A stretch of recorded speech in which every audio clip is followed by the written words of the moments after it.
अस्सलाम वालेकुम, this is Mohammad सुल्तान। मैं लाया हूँ आपके लिए 5 इम्पोर्टेंट डान वर्ड्स जो आपको डान न्यूज़पेपर की जब रीडिंग कर रहे होंगे या आप जनरल रीडिंग करते हैं तब आपके लिए बहुत ही ज़्यादा मुफीद होंगे।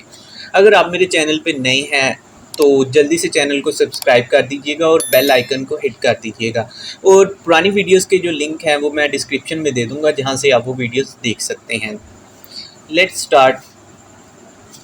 The first word of the day is circumstantial. That is an adjective which means containing information and details that strongly suggest that something is true but do not prove it. कोई ऐसी मालूमात या तफसीलात जो सख्ती से तजवीज़ करती हैं कि वो सच हैं लेकिन वी कांट प्रूव इट, हम उसे साबित नहीं कर सकते। Something that is true but we do not prove it, जिसे हम साबित नहीं करते। सिनोनिम्स जो हम इसके लिए यूज़ करते हैं वो है एक्सीडेंशियल, इनडायरेक्ट, इनकलाबी, अचानक, मुफस्सिल। Let's see how we can use circumstantial in our sentence. The case against him was largely circumstantial. उसके खिलाफ केस बड़ी हद तक था। Other meaning of the circumstantial is something that is connected with particular circumstances. किसी मखसूस हालात के साथ मुंसलिक हो जो। Their problems were circumstantial rather than personal. उनके मसाइल ज़ाती की बजाय हालात पर मबनी थे। I hope you understand.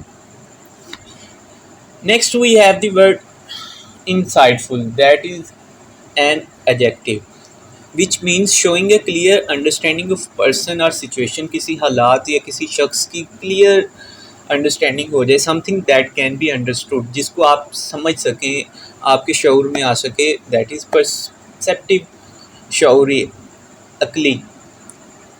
One particular author seems to be more insightful than the rest. एक ख़ास मुसन्निफ़ बाकियों से ज़्यादा बसीरत वाला मालूम होता है। Insipid, that is also an adjective which means having almost no taste, flavourless, not interesting और एक्साइटिंग, डल, फजूल। After an hour of insipid conversation I left. एक घंटे की फजूल गुफ्तगू के बाद मैं वहाँ से चला गया। Insolence, that is a noun which means extremely rude behaviour that shows a lack of respect for somebody. जब किसी के साथ इंतहाई गैर महज़ब सलूक, जिससे आप शो करवाएंगे उसकी जो आप उसको डिसरिस्पेक्ट कर रहे हैं, that is lack of respect, rudeness, impudence. All these are the synonyms of insolence. गुस्ताखी करना, बेअदबी, शौकी। Let's see how we can use insolence in our sentence. हम insolence को अपने sentence में कैसे use कर सकते हैं? They accused him of neglect of duty and insolence, but fortunately his union took the case up and he was able to get his benefit. उन्होंने इस पर फ़र्ज से गफलत और गुस्ताखी का इल्ज़ाम लगाया, लेकिन खुशकिस्मती से उसकी यूनियन ने केस उठा लिया और वो इसका फ़ायदा उठाने में कामयाब हो गया। Next we have insolvent, that is also an adjective which means not having enough money to pay what you owe. वाजिबुल अदा रकम अदा करने के लिए जब आपके पास काफ़ी रकम ना हो तो हम इसके लिए वर्ड यूज़ करते हैं इंसॉल्वेंट।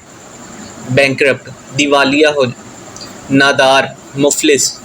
जैसा कि आपने सुना होगा कि गुज़श्ता दिनों से अगर आप करंट अफेयर से वाकिफ़ हैं, दिलचस्पी रखते हैं करंट अफेयर्स में, तो आपने सुना होगा कि श्रीलंका है वो दिवालिया हो चुका है। पाकिस्तान के बारे में आपकी क्या राय है? वो हो गया है या होने जा रहा है या हो चुका है? कमेंट्स में लाजमी बताइएगा। लेट्स सी हम इंसॉल्वेंट को अपने सेंटेंस में कैसे यूज़ कर सकते हैं। The company has been declared insolvent. Company को दिवालिया करार दिया गया है। I hope you like the video and are enjoying my lectures.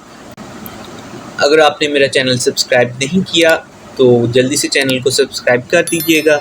See you in the next video. Till then, you take care of yourselves. Allah Hafiz.